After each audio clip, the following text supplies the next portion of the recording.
మూసి ప్రక్షాళన చేయదలుచుకుంటే కూలగొట్టి అక్కరేంది, సుందరీకరణ కొరకు అయితే కూలగొట్టి అక్కరేంది, దేని కొరకు అసలు ఇది?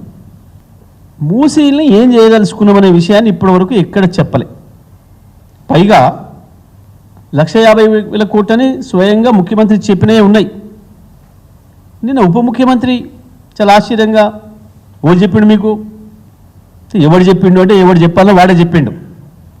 మీకు సోయి లేదు, మీ మంత్రివర్గంలో చర్చ లేదని అర్థం. నువ్వు మాట్లాడే మాటలను బట్టి ముఖ్యమంత్రి మాట్లాడేదానికి మంత్రివర్గంలో అనుమతి లేదని, లేదా ముఖ్యమంత్రి మంత్రివర్గంలో చర్చ చేసిన తర్వాత నువ్వు అబద్ధం చెప్తున్నావు అనుకోవాలి ప్రజలు. ఏది వాస్తవం ఉందా? బట్టి మెక్కున్నాక ఇంత పెద్ద పోజులు కొడతావు, నేను ఇంత పెద్ద మేధావి నాకేరు కానీ ఇంత కాయిదాలు పట్టుకొస్తావు, ఇగో నేను నీకంటే 10 కాయిదాలు పట్టుకొచ్చిన చూడు. మొదలు పెడదామా చర్చ. 1956లో మీ చేతికి రాష్ట్రాన్ని ఇచ్చిన కానించి సకల దరిద్రాలకు మూలమైంది సమైక్య ఆంధ్రప్రదేశే. హైదరాబాదులో తెలంగాణలో సకల దరిద్రాలకు మూలమైంది. ఆ పాపం మీది, మీ కాంగ్రెస్ది. 56లో ఏముండే హైదరాబాదు? మూసి ఏముండే? చెరువులు ఎన్ని ఉండే? మూసిలో నీళ్ళు ఎంత స్వచ్ఛంగా ఉండే? 2014 నాటికి మూసి నీళ్ళ పరిస్థితి ఏంది? హైదరాబాద్ చెరువుల పరిస్థితి ఏంది? మొత్తమైపోయిన చెరువులెన్ని? ఆక్రమించబడ్డ చెరువులెన్ని? నీటి నిల్వ ఆనాడు ఎంత ఉండే? 2014 నాటికి నీటి నిల్వ ఏముండే? లెక్కలకు సిద్ధంగా ఉన్నావా? చర్చకు సిద్ధంగా ఉన్నావా? గూగుల్ మ్యాప్లు లేని కాలంలో వదిలేద్దాం, గూగుల్ మ్యాప్లు మొదలైన రోజు నుంచి తీద్దాం. ఇవన్నీ అవే, నిన్న నువ్వు చూపించిన వాటితో సహా. ఉన్నవా చర్చకు సిద్ధంగా? నువ్వు నిన్న ప్రకటించిన చెరువుల FTL ప్రకారమే ఇగో ఈ లిస్టు. వీటిని కూలగొట్టే దమ్ముందా? వీటి జోలు పోయే దమ్ముందా నీకు, నీ ముఖ్యమంత్రికి? నీకు నీ ముఖ్యమంత్రికి వీటికి జోలి పోయే దమ్ముందా? ఏంటివి ఇవి? క్యాండ్యూర్ స్కైలైన్ ఫైనాన్షియల్ డిస్ట్రిక్ట్లో ప్రాజెక్ట్ అంతా FTLఏ.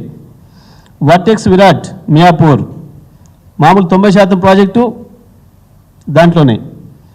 సుమధుర ప్యాలెస్ రాయలే పుప్పాలగూడ ఆపోజిట్ అవతార్, ఇందులో మేజరు FTLఏ. సైబర్ సిటీ ఒరియానా ఒక టవర్ దాంట్లోనే. పూజా మ్యాజిక్ SMR వినయ్ వజ్రం హానర్ సిగ్నైటిస్ ఇవి ఇక కమర్షియలీ ఫినిక్స్ ఉన్నాయి, వైష్ణవి ఉన్నాయి, ఇట్లా ఒక్కటొక్కటి.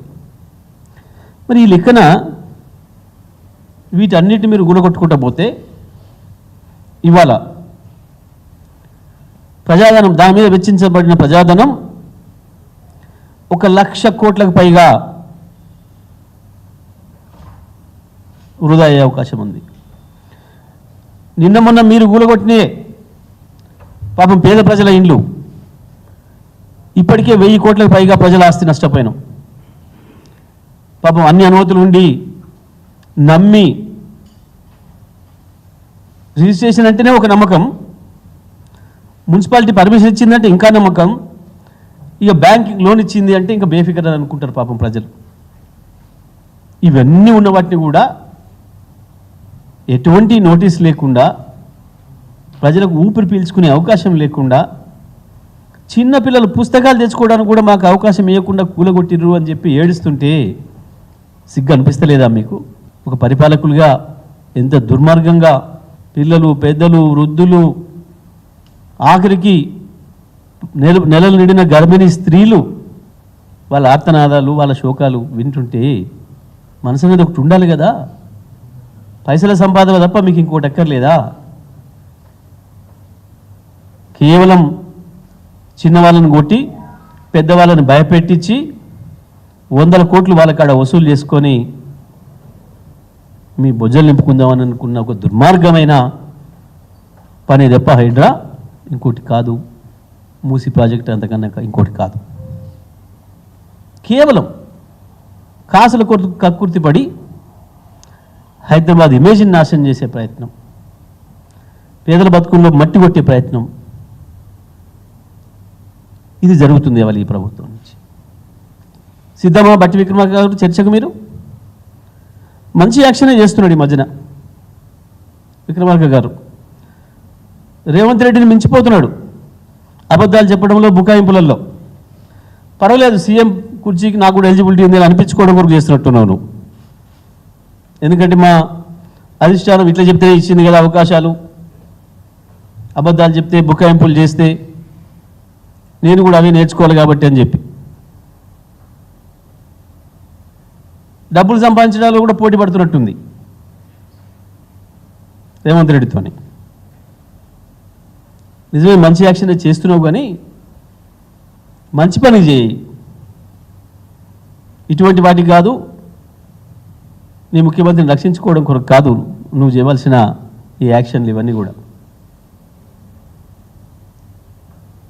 బుకాయింపులు దబాయింపులతో నడుతూ అనుకుంటున్నారు వీళ్ళు ప్రభుత్వాన్ని. ఉందా డిపిఆర్? బట్టి విక్రమార్క స్పష్టంగా సూటిగా చెప్పు.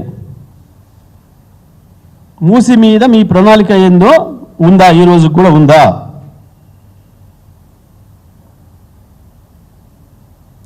కూలగొట్టడం కొరకు కేవలం హైడ్రా తప్ప నిర్మాణం చేయడానికి కావాల్సింది ఏందో ప్రణాళిక మీ దగ్గర ఉందా?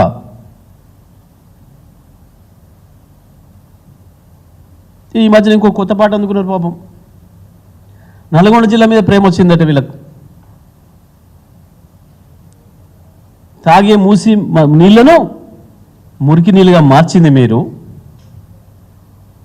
హుస్సేన్ సాగర్ ఒడ్డున నిలబడగలిగినరా? ఎవరన్నా సాయంత్రం పూట వచ్చి ట్యాంక్ బండి మీద కాసేపు కూర్చొని పోదాం, సేద తీరుదామని వస్తే ముక్కులు మూసుకోవాల్సిన పరిస్థితి. అక్కడ ఉన్న బోట్లో